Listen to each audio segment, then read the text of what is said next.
Hi everyone, this is Dawn with The Healer's Way, and I wanted to share with you today something on video instead of just writing it, because I found this process to be so incredibly healing and powerful for me, and so important at this time in the world that I wanted to share it with you so you could actually watch me demonstrate it and apply it to your life. And what it is, it's a sort of my modified version of the Ho'oponopono prayer, and what I'm doing is I'm taking that request for healing and that healing intervention intention and bringing it to past experiences. And I've been doing this for almost a year now. In fact, I think I may have written a blog post about it, but I'm really finding when I do this, it's changing the nature of the relationships now, in the now, that I have.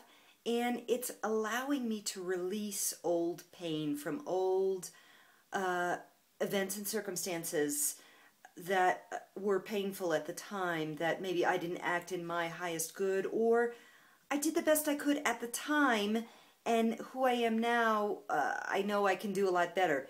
So basically all you do, it's quite simple. The words you'll want to say are this: I love you, I'm sorry, please forgive me, I forgive you, thank you.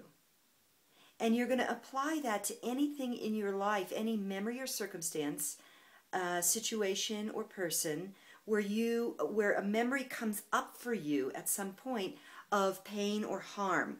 So let's say, let's do an example. Let's say there's a time in your past where you as a parent did something with your child.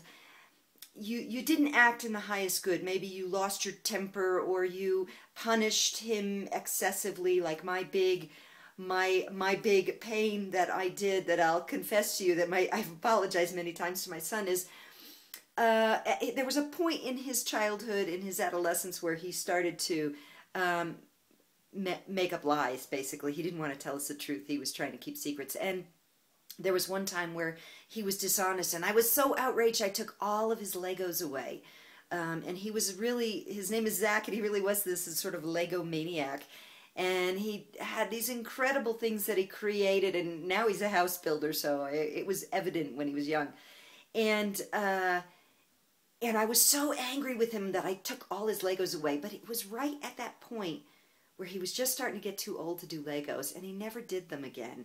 And for years I carried around this incredible pain about it, that I had overreacted and taken away something that was really important to him, that what I needed to do was sit down and talk with him and have a different kind of response. So what I did, in addition to actually apologizing to him in real life numerous times, but you may or may not be able to apologize to someone. They may have passed.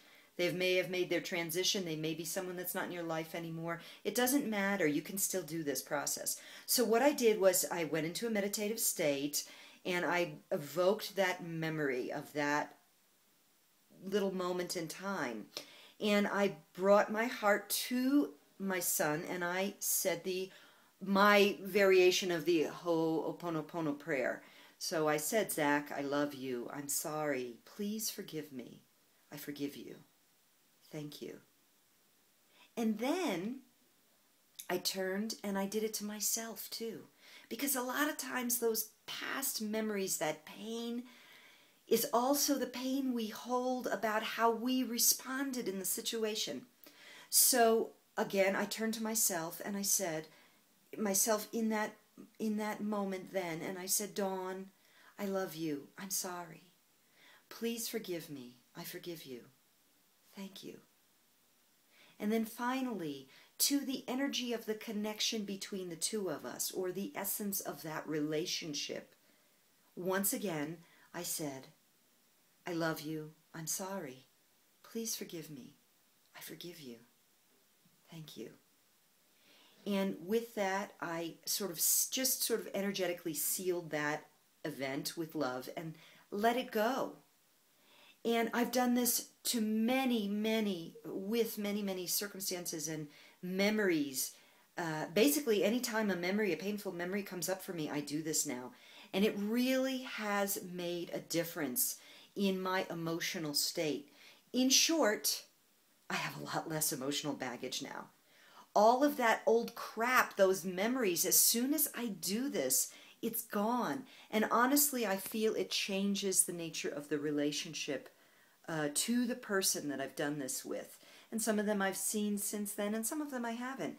And it, maybe most importantly at all, it changes the nature of my relationship to me and to that history of mine, that memory of mine. It's gone. It's free. I'm free of it. And I'm free to have a different and new interaction with that person and with that experience of the past, if and when it comes up. And quite honestly, it rarely comes up anymore. So again, just to go through it one more time, when a memory arises for you, for each person in that circumstance, and it can be a pet too, but each person or being in that circumstance and the relationship as a whole, you would say, I love you, I'm sorry, please forgive me, I forgive you, thank you. And you want to open that circumstance with heartfelt intention, and you want to close and seal it also with a state of love and compassion and acceptance for the circumstance and for the willingness to let it go. So I hope this is helpful for you. I offer it to you with great love and intention that you find some energetic freedom, emotional freedom, and some healing for you and your relationships and your past. Many blessings to you, and have a beautiful day.